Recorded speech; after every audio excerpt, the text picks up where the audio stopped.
თუ ჩვენ ტრამვების მოუნელებელი და უმუშავებელი ტრამვები გვაქვს და ის გვამოძრავებს და ჯერ კიდევ ფროიდმა ეს მეცნიერულად დაამტკიცა, რომ ჩვენი ქმედებების 80-90%-ს განაპირობებს ჩვენი აი ეს ბავშვობაში ჩადებული ქვეცნობიერი სცენარები და პროგრამები.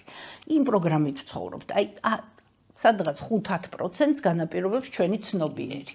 და ეს ყველაფერი ხო ბავშვობაში იდება ეს პროგრამები და სცენარები ქვეცნობიერში და აი ნახეთ თუ ეს მონელებულია, გაცნობიერებულია, დამუშავებულია, მაშინ ყველა სიტუაციაში, სადაც მოხვდება ადამიანი, ის არის ადეკვატური იმ სიტუაციის, მაგრამ თუ ის არ არის მონელებული, ის ტრავმირებული 5 წლის ბავშვი თუ 6 წლის უცბად იღვიძებს და ის მოქმედებს. ანუ შენ ხდები ის 6 წლის ბავშვი, ის თუ შეაშინეს, თუ მიატოვეს, თუ რაღაცა და ყოველ ჯერზე ის მიტოვებული თუ შეშინებული ბავშვი იღვიძებს და ის გამოძრავებს. ოღონდ ამას ადამიანი ვერ აცნობიერებს, იმიტომ რომ ის ბავშვი ჯერ არ არის, ის შინაგანი ბავშვი ჯერ არ არის განკურნებული, ის ტრამვა არ არის მონელებული და ყოველ ჯერზე, აი მე მქონდა ესეთი მაგალითიც რომ მოვიყვანო, რომ 6-7 წლის ასაკში, ნუ ჩემთან უკვე გაზრდილი ქალი მოვიდა და იგი სულ ქონდა ის, რომ ვერ ენდობოდა მამაკაცებს და აინტერესებდა რომ რატო და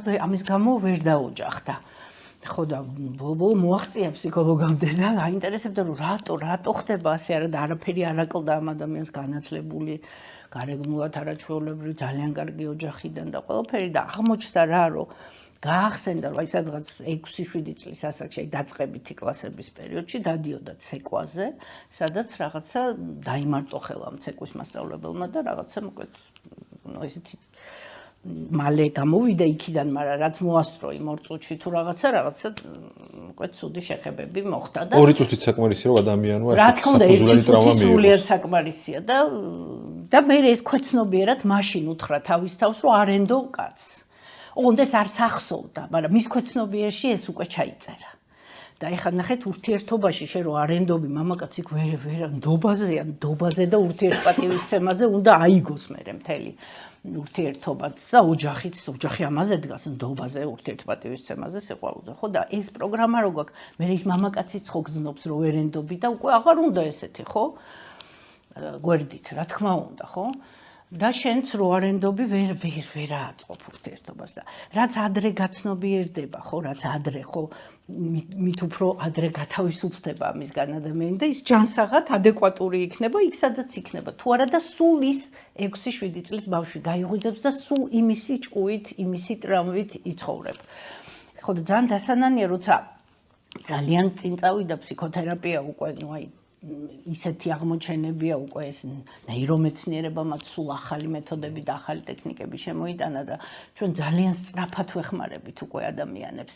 ფროიდის დროს თუ დიდხანს დადიოდნენ, ეხლა აღარ არის საჭირო ასეთი ხანგრძლივი სიარული, არის უკვე მეთოდები, რომ სწრაფად შეგვიძლია დავეხმაროთ და ძალიან ეფექტურად და ძალიან დასანანია, რომ ჯერ კიდევ ეს არ იცის ხალხმა, რომ ასეთი ძალა აქვს ფსიქოთერაპიას. ეს რო იცოდეს, ყველა მიხედავდა ამ თავის ბავშვობის ტრამვებს და ყველას ცხოვრება ხარისხით ძალიან მაღლა ეწევდა. და რამდენი ოჯახი იქნებოდა გაცილებით ბედნიერი, რაც პირდაპირ პროპორციულად აისახებოდა ბავშვებზე. ბავშვებზე, პირდაპირ, რა თქმა უნდა, ყველაფერი ბავშვებზე აისახება.